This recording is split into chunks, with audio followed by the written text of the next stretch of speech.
I don't know what I'll end up using at the beginning. Maybe I might cut out your ridiculous, would you eat man-made sausage? Malarkey. User error 76. I'm Joe. I'm Alan. And I'm Dan. And we're back, and we've got some hashtag Ask Error questions for you. And remember, you can ask them on Twitter or in the Jupiter Broadcasting Telegram group. Just use the hashtag Ask Error. So the first one, what was the first computer you ever used? Is this owned or touched or were near or what? That's a good question. Used was the question, so I think had a proper hands-on with. Well, it's largely irrelevant anyway because they're all the same for me. The first computer I think, I don't remember anything before the first computer I ever owned, which was a Sinclair ZX81 on Christmas Day, 1981. And it was amazing. I have a feeling I must have seen a computer at some point because I don't know how my parents would have known that I wanted a computer, but I got it for Christmas and my dad sat up for hours before I got up, and he set it all up and plugged it into the TV because he knew that if you turn it on, there's nothing on it. So he sat there and typed in some game out of a magazine or something so that I'd have something to play with when I got in.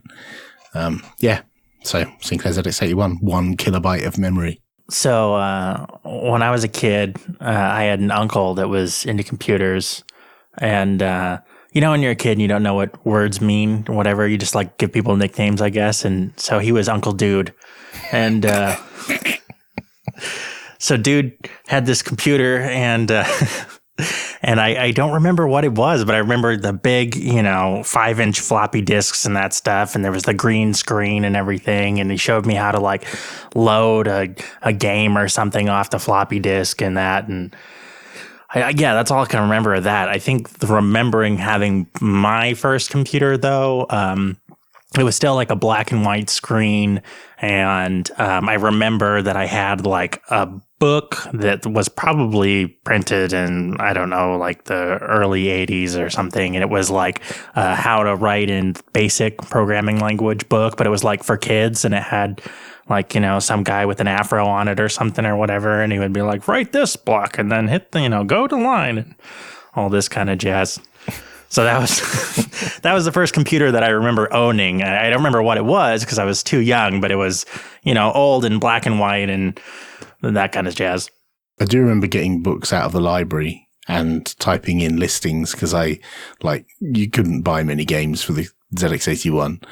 And I used to go to the library and pore over these books and just try and read the listing and imagine what the game would be like, and then think, yes, that's the book I'll borrow. And I took that book home, and then I'd type in the listing and I'd make loads of mistakes, and eventually I'd get it working. And then I was, super underwhelmed by these games that I typed in. I thought I was typing in these amazing, but they're only like 100 lines or something, and just turned out to be garbage, but it was fun. It was good fun. Right, I'm going to have to rely on your historical knowledge here to help me out. I think that my brother had a ZX Spectrum and an Atari 2600. And so technically one of those would have been my first computer. What do you think he's likely to have had first? The 2600, definitely.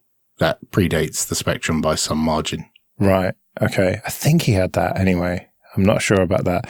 But I didn't really use either of those. The first one I properly used, he had an Amstrad CPC 6128. Oh, luxury. With the floppy disk and a color screen. Well, color screen. Oh, man. He must have been loaded. That was like the pinnacle of Amstrad computers at the time. Balling out. Yeah. Yeah, and I remember learning BASIC on it and learning to do the border and then the main color, different colors, and drawing lines and stuff like that.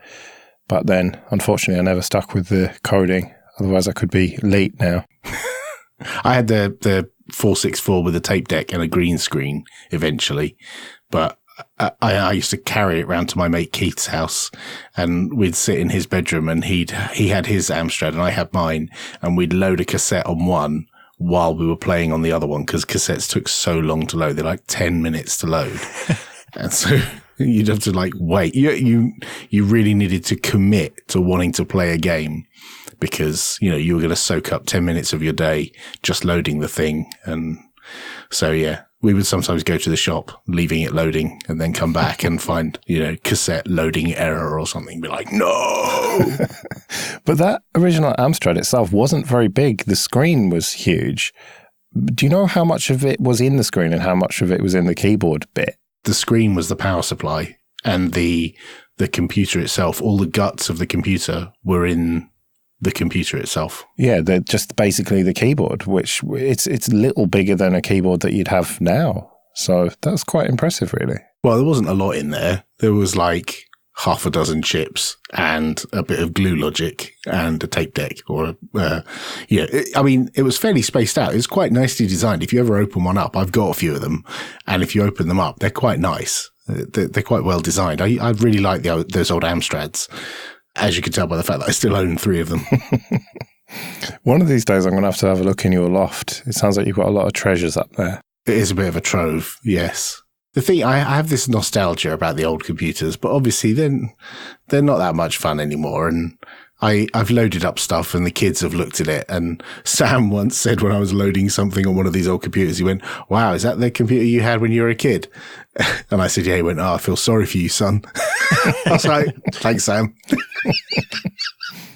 The thing is, you could emulate them on a Raspberry Pi Zero, probably. Oh, yeah. Anything, you can emulate anything up to about the generation of a PlayStation on a Raspberry Pi. And so anything from like the late 80s backwards, you could just play all of them on a single Raspberry Pi with an SD card and, plug a little keyboard in and you're done.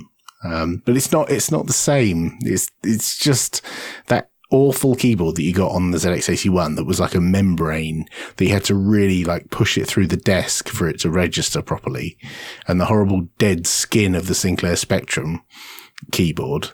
There's something about them that's delightful that you can't recreate with just a Raspberry Pi and a normal PC keyboard. It just doesn't work. One time I had a folding waterproof keyboard that was very much like a ZX Spectrum, and they were only about £5, so you could get a really shit keyboard if you wanted to have that original experience. There was someone who made a Bluetooth Spectrum keyboard. You can actually buy one. It's the same shape and size as a Spectrum, but it's a Bluetooth keyboard. And so you could use an emulator on a PC and connect this Bluetooth keyboard and have the genuine experience of pressing on this rubbish little keyboard. I guess that's kind of an interesting thought too, is like, what's the first like accessory or like card or something that you remember getting for your computer, like an upgrade thing, like, oh, I got this thing and now my computer is even better. I'm sorry, accessory? Do you mean accessory? I Sure. was going to leave that. I would have left that, Dan, just so you know. I mean, I heard it, but I was going to leave it. I'm not letting that go. So what was your first accessory then, Dan? I don't know why, but I just had this memory pop up of like getting a sound blaster sound card and being so excited about like, yeah, the sound quality or something. Like, I don't remember, like, I have no idea what even would be the difference now, right? But for some reason, I just remember being like, yeah, I got the sound blaster. Yeah, most of the accessories I got for my early computers, they weren't all they were cracked up to be. The first thing I got was a memory module thing that you plug in the back because 1 kilobyte of RAM is not enough for anyone. and so I upgraded it to 16 kilobytes of RAM, which, you could do something sensible with it. And that was a good accessory. I mean, it actually made the computer better and made the computer usable. But when I got the Spectrum, I went a bit nuts and I bought too many things. I mean, you needed to buy an external joystick interface, which was reasonable because it didn't have a joystick port. But I then bought things. There's this thing called a spec drum, and it's like it's got sound samples of like drum kits and stuff. And there was no chance. I'm not a musical person. There's no chance I was ever going to make music with it. But I would just play all the demo music, and there was like 2 rubbish games that came with it. That was a waste of money. And then there was one called the Kura speech, where you could type things in and it sounded like Mycroft, like a robotic voice, and you could make it say anything you want. You just like do say, and then you could make it say rude words or whatever you want, and the sound would just come out the TV. And I always remember when you press, I can't remember if it was question mark or exclamation mark, it would make this weird noise. It didn't have a word for, I think exclamation mark, it did say exclamation, but one of the other keys, I can't remember which key, I think it was question mark, but it would just go glig glig, like every time you press it. It would just go glig glig, and then if you just held it down, you could just make it sit there going glig glig glig glig glig constantly. It was so stupid. I remember getting an external floppy drive and adding that to my Amiga 500 Plus. And suddenly you didn't have to swap discs all the time. Oh, wow. It was amazing. That's revolutionary, that is. Yeah. 3.5-inch drives. There was something about 3.5-inch drives, because my first PC, like many years later, had a 5.25-inch drive, and I saved up some money and I had to buy an interface card and an external floppy drive. And it was like, wow, I can store 720 kilobytes on one of these things. These bad boys. I'm never going to fill this up. 2 days later, well, fill that up.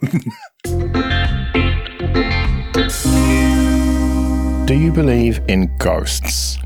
Is that scoffing I hear, Alan? No, I just suddenly thought you were going to break into, what's her name? Do you believe in... Do you believe in ghosts? Yes. I don't know why. Sorry.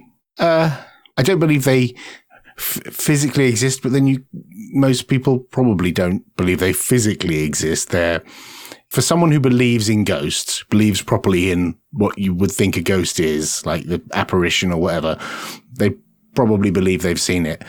But I don't believe they've seen it. I believe their brain has probably made them think they've seen it. I've certainly woken up in the middle of the night and seen something on the other side of the room and thought, oh, holy crap, that's a person or something, and it's just the way the coat is hanging or something. Are you sure, though? Are you sure it wasn't a ghost? Yes, because you turn the light on and you go, oh, it's the coat, and then you turn the light off and you can still see it because, but now you know what it is. It's just your brain is an excellent pattern matching system inside your head. You're carrying it around with you all the time, and it's constantly looking out for patterns, and the human face is a pattern we look at all the time. And so I believe they exist in the heads of the people who see them, but nothing more than that. Yeah, I think I'd have to agree. I kind of feel like that there's probably some realm of possibility that like higher dimensional beings exist, and maybe somebody encountered one at one time, but the much more likely explanation is that brains are stupid and fill in all kinds of information and make really stupid decisions about what they think should be happening. Well, yeah, that was my devil's advocate position. Clearly, they're not the ghosts of dead people. It's not the souls of dead people living on or whatever. But it is conceivable, although quite unlikely, that it is some sort of dimensional anomaly or something like that some people have seen. Why is it? Why is that plausible in any way? Why is it not just like people can't explain something, so they use whatever their brain can come up with to explain it? Well, yeah, that's the most likely. But if you really open your mind, what I'm saying is it is conceivable that there is enough about the universe that we don't understand that we could potentially understand that could explain some strange things that people have seen.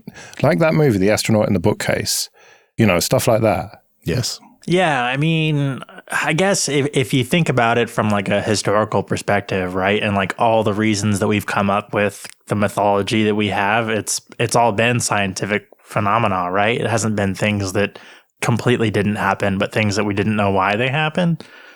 So I guess that's an argument of like maybe these things are happening and we just don't know why. If you go and buy a book on ghosts, what will it predominantly have in it? Black and white photos from the past, right? Loads of old photos that are either two exposures on one plate or light leaking into the camera equipment, or, there's a plethora of reasons why what looks like an apparition or a ghost or a face or whatever it might be on the photograph on the plate, why that happened, right? Now, there are how many billions of people on the planet, and a large proportion of them have a camera in their pocket. And nobody takes photos of ghosts. And if they do, it's probably the camera app crashing, or light bleeding in through the side of the lens, or someone using Photoshop. I feel the same way as UFOs. Like, if they were there and they were real, we would have quite a lot more photos. Now there are way more cameras on the planet. I think you need to do a bit more digging on the internet, Alan. There's plenty of photos of ghosts and UFOs. Maybe the beings don't interact with photons, and maybe that's just your brain filling in for some other sensory information and that you didn't actually see it with your eyes. What now? Checkmate, atheist. Would you eat clean meat? And clean meat in this case means lab-grown meat, essentially. Yeah, so I've done the Beyond Burger, and I don't think I've tried the Impossible Burger yet, but these are obviously like plant-based, right? So this isn't like meat proteins or anything, right? But I would totally try like the lab-grown, like muscle tissue, whatever meat too. I think it's important to develop these technologies because it's super unsustainable to eat meat on the scale that we do. And like we're going to need to figure out a solution to continue to eat meat because we're not going to stop doing it, but also not like kill ourselves and destroy the whole planet and everything doing it, you know? It does kind of feel a bit weird, but then, I don't know, having researched it a little bit, it feels to me that it's probably less weird than eating a corpse, really, when you think about it. What? Yeah, what now? Like a human corpse? No, obviously not a human corpse, an animal, a pig corpse or a cow corpse. Nobody calls animals corpses. Well, I know, and that's why we're okay with eating meat. Yeah, get out of here with this PETA crap. Yeah. No, but that's what it is. Like in German, for example, right? They don't call it pork. They call it Schweinfleisch, which means pig flesh, which is literally what it is. They're a lot more literal about these things. And, you know, we kind of hide behind these, you know, these nicely packaged meats that have nice names, but you're eating a dead thing at the end of the day. Right. And, you know, like you are literally eating a corpse. A delicious corpse, but a corpse nonetheless. Yes. Meat is murder. Tasty, tasty murder. Exactly, yeah. So what about stuff that's not meat, but that also isn't animals, right? Like, what about substitute dairy products? I mean, the most obvious ones are like soy and almond milk and stuff like that. Do you guys drink any of those, or do you strictly cow milk? I think we had soy for some reason. I can't remember why, some years ago, for some dietary reason. But it's not something I would regularly buy.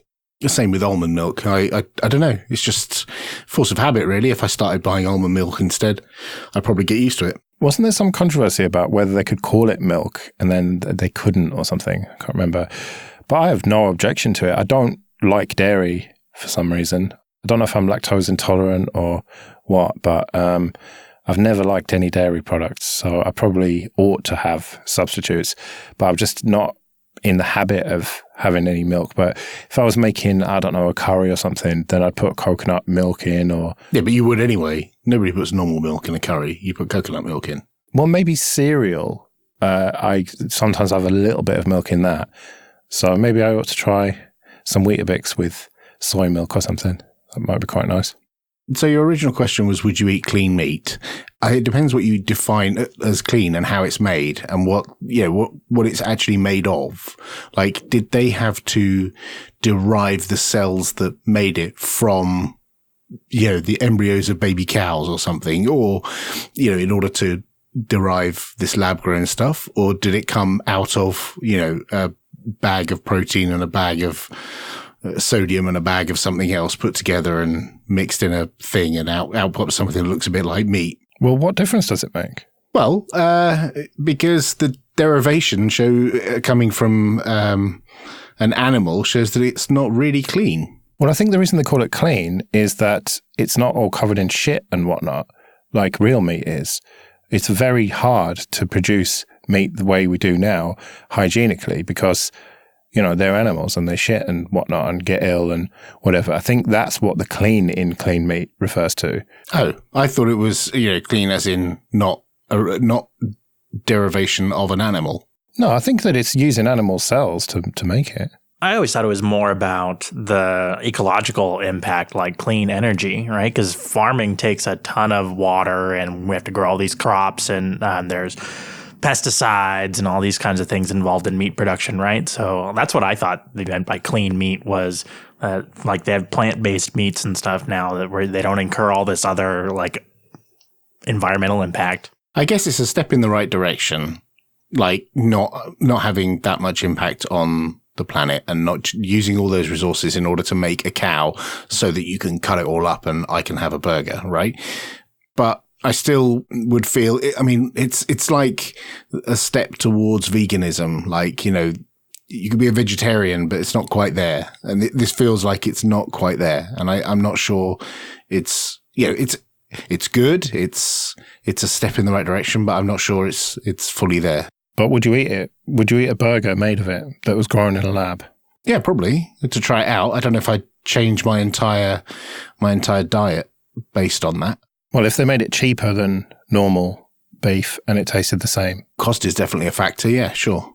But you know, if it's, have you ever seen the film Snowpiercer? No, I've heard of it, but I've never seen it. So watch the film Snowpiercer. I won't spoil it, but yeah, you know, if you get given some food that, you know, seems very delightful and is all right on and everything, but actually turns out is made in a pretty disgusting way, then, or the derivation is pretty disgusting, then yeah, maybe it's not that good after all.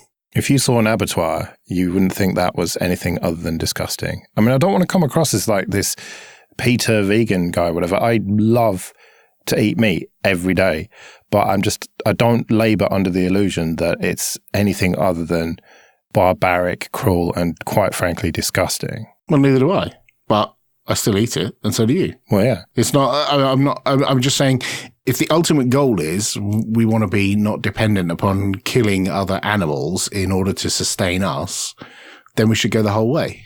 I don't know, though. I like at home, like we eat meat, but we take steps to reduce our dependence on animal products. So we exclusively drink soy milk and we have vegan butter and there's a couple of vegan cheeses that we use for like sandwiches and things like that. And like, yeah, it's not as big of an impact as it would be if we didn't eat meat altogether, but it's more of an impact than not doing anything differently at all. Well, I have vegan butter as well, but that's not out of anything other than just choice. But well, margarine that's doesn't have any dairy in it, just because I prefer it. Yeah, and we use it for like baking and cooking, and you know, when I'm doing like eggs, you know, I use the vegan butter, and obviously eggs are an animal product, but that's one less animal product that goes into what we're making.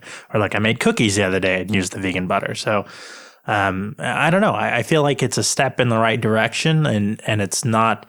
Like, if I could be totally vegan and be happy, then I think that would be the more ethical thing to do. But I know that I like animal products. And so I feel like where I can make some changes, I want to be a more ethical person.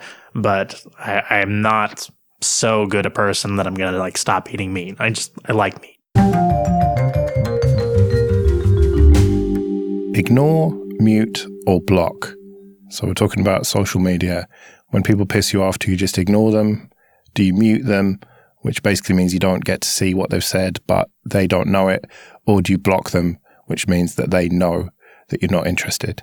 I guess it depends on what your relationship or relation in general to them is, right? Like, if it's a family member, I feel like if you blocked them, then it could be like not advantageous for you, but you could totally mute people. Like when I used Facebook, I would unfollow like basically everyone because you're obligated to be friends with, you know, Aunt whatever, but I don't have to listen to anything she says, right? And she doesn't have to know.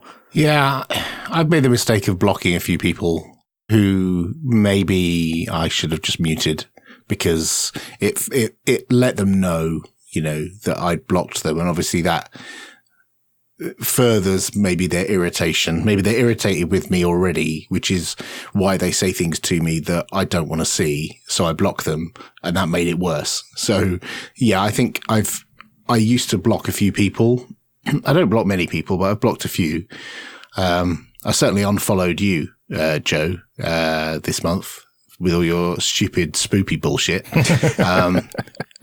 And I made a mistake on Twitter of pressing, I think I removed you from a list, but I clicked the button twice by accident and it re-added you to the list.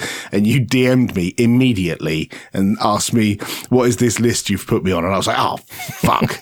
I let him know. I was trying to quietly unfollow you for the entire month of October, so I didn't have to see any of your stupid skulls and spoopy shit. So are you saying that you don't like to see Halloween memes throughout October, and people should definitely not send them to @Popey on Twitter? I will make judicious use of the mute and block features of social media if that starts happening. Thank you, Joe. Yeah. So I think I should use mute a bit more often. I mean, obviously I could just ignore and like close the app and just not look at that shit. But some people get quite aggressive at needling people. And some people will revert to just emailing you. I got hate mail over the last few weeks. The person in question isn't on social media, so they decided to take to email and send me shitty emails instead. So it doesn't actually matter how you do it. They're going to find a way to get under your skin anyway. Yeah, but with email, well, okay, with Gmail at least, you can block people and mute people. I blocked someone on Gmail one time, and I got an email that said at the top, like, this person is blocked, and still contained their whole fucking email. Like, what is the point of that? It just like write a little banner. Hey, by the way, we blocked this person. Like, did ya? Because still got the notification. I don't know where I stand on this, because if you just mute them, then you don't get to see what they say, but everyone who follows you does. And so they could be talking shit about you or whatever, and then all your other followers could see it, whereas you're just blissfully ignorant. So that's why I just tend to go for block. I tend to go for either ignore or block, I think. I think mute is a bit cowardly, generally. It just let people know that they're blocked, and they can just go and fuck themselves. What about the next level beyond that? You've mentioned ignore, mute, and block. You haven't mentioned report. Do you ever report people? Occasionally. I reported leave.eu yesterday. So I reported someone and they got removed from Twitter, which was good, but then they came back under a different account. So it's like, what good does it do? Yeah, I definitely report people if they're being like racist or like outright abusive or, just like gross. If it's like where it's like, you're not just annoying, you're gross, like then I'll report you. Yeah, I think you have to do something pretty bad, like, blatant racism and stuff like leave.eu did for me to report you. Otherwise, you just get blocked. And, if you say things I disagree with, I just block you and just move on and just create this nice little bubble for myself.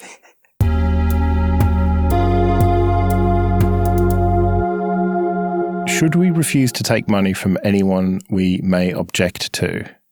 So sponsorships, free stuff, free trips, free dinners, whatever.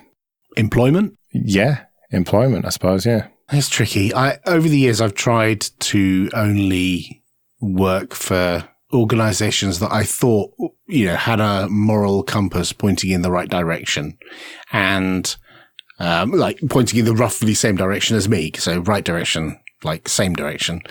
And on one occasion, I got asked if I wanted to do some work for a tobacco company. And I was like, nope, definitely not. Definitely not going to work for that company. Oh, no. And I felt okay about turning that work down and not taking money from that company. But then a few years later, I get offered a role at one of the two largest companies on the planet, who a lot of people really don't like because they're so big that, some part of the company or some part of the company that they own, they've done something that's annoyed someone, whether it's like on the scale of like Nestle or Coca-Cola, if you look in some developing nations where they've tapped the water source or done something objectionable. Yeah, sold baby formula that is lacking in certain nutrients and it's killed a bunch of babies and stuff, yeah. And at that time, it was really difficult because I didn't have a job and I really needed a job. And there was and I'd been out of work for a little while and I really needed a role, and I took the job because I needed it. And so everyone has their price. And when it comes to needing something, if someone is willing to offer it to you, it's not like I go running and bite their arm off. But in some cases, yeah, I've had to compromise and on what I would say is my morals in order to put food on the table. So I don't think it can be as clear cut as, I mean, for some people it probably can be. But for me, I've tried, but it's difficult. It's sometimes difficult. So with regards to like sponsorships and things like that, I think there's sponsorships and there's customers, right? And I think like things are different, right? Like, are you going to stop customers from buying your product because you don't agree with their political views? Like that requires you to like vet them, right? Or like donors or patrons or subscribers or whatever, platform that you're using to monetize. Like, do you go and vet every single one of those people? And if one of those people happens to be someone that's highly visible somewhere that you don't agree with, like, do you now have to set up a screening system to make sure that nobody's sending you money that you didn't even know about? That seems totally unreasonable to me. But something where it's more of an endorsement, like you're putting a logo up somewhere that's kind of saying like a partnership almost or something like that. I think those should be vetted. I don't think that it's good to say like, oh, hey, we're funded by, whatever, some organization that did some horrible, terrible thing, right? Like that's not really good for your brand. Well, yeah, I wouldn't have my independent podcast sponsored by someone like Nestle or whatever, even if they were interested. But then if Nestle, and the thing is, I'm doing all right now work-wise, so it's easy for me to say this. But, say, before I got this job or whatever, I would have definitely said yes to producing a Nestle podcast if I didn't have to be publicly on it. If I was just editing it and producing it or whatever, then I would have said, yeah, no problem. I would have taken money from them, but I wouldn't take money publicly. I wouldn't admit it publicly, I suppose, or endorse them. And I think it does boil down to everyone having their price. And if you're looking for work, I wouldn't do that podcast now because I don't need to, and I'm too busy anyway. But it really depends on your situation. And I think that it's easy to say when you're in the ivory tower of employment that you wouldn't do it. But I think if the shit hit the fan, you probably would. Most people would, at least. I think some people are willing to go further for their morals and to expect everyone else to have their moral compass pointing in the same direction.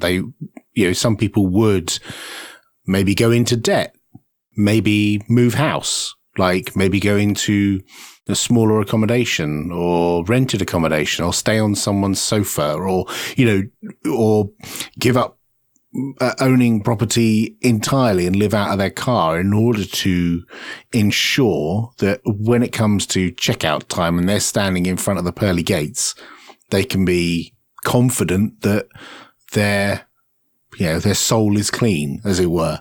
And I don't think there are many of those people around, and I'm certainly not one of those people. And I think you're right. I think most people aren't. Most people need to put food on the table and have commitments and have a mortgage, and they're not willing to say, oh, well, I can't find any work that's working for, anyone who's not morally bankrupt. Therefore, I'll just have to take money from the state and, sell my house. Yeah. And so most people don't get into heaven and they end up having to haunt people as ghosts.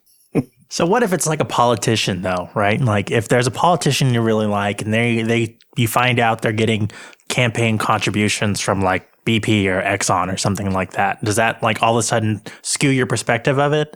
Or is it only if like they got the contributions and also they're like meeting with a spokesperson or someone? Like at what point do we care about like if someone's giving someone money?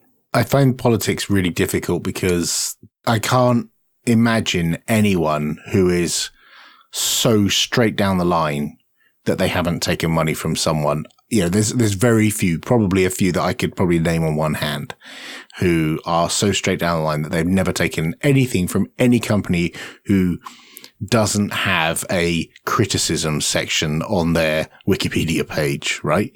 There's no organization, there's no individual that's so holy that you can't find some skeleton in their closet, probably. And so any politician would be tainted by that if you use that as your measure.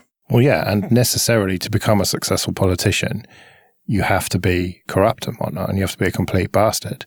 Otherwise, you don't get anywhere in politics. That's why they're all the way they are. Well, I'm not sure that you don't get anywhere. I mean, you can certainly get to a certain level, maybe opposition, maybe a prominent position in the opposition. And if you're like, I don't know, you'd have to have a significant financial backing, I think, to get in the cabinet and be absolutely morally, straight as an arrow. And I expect we're going to get feedback from people who are going to cite politicians from the present and past who they believe are straight as an arrow, who have made it to somewhere near the top of whatever country's government that they come from. I'd be interested to know of them because, in my little blinkered world, I don't know many. It seems like it's becoming more popular for politicians to say that they're doing a grassroots campaign and they only get small donations and things like that. But, how do we really know that's true? Or what if without their knowledge, some big organization, went and broke up things because they wanted to get such and such elected and they, they're like, oh, we're going to send in a bunch of small donations from individuals, but it's actually the money of this big organization. How do they know that kind of stuff isn't happening, right? Is there any way to really know? Right. Or even an individual who happened to be a drug dealer or happened to be, made his money through blood diamonds. Or, how far down the line do you go, in order to find the original root source of that donation? And I don't think anyone goes that far. If somebody in some country that has murdered children and stuff donated, $1 million to Canonical, would that be something that you think they'd be like, no, this is objectionable? Or do you think they'd be like, oh, we're going to use that for open source software? I honestly don't know. Thankfully, I don't have to make those decisions and I don't get to see who donates money to us. I just see the money coming in and we use it as wisely as we can, but it's way above my pay grade. I'd like to think that as a company, we wouldn't do that. And I'm pretty sure the people who work there are, have the same direction as me, bar one or two. Yeah, I guess it's the question is more is the money bad or is it only bad if you do bad things with it? So GitHub having a customer in ICE, for example. There you go. There's an example. Yeah, but GitHub's owned by Microsoft and they're a bunch of bastards, aren't they? So, what do you expect? No, they love us, Joe. They love us and we love them back.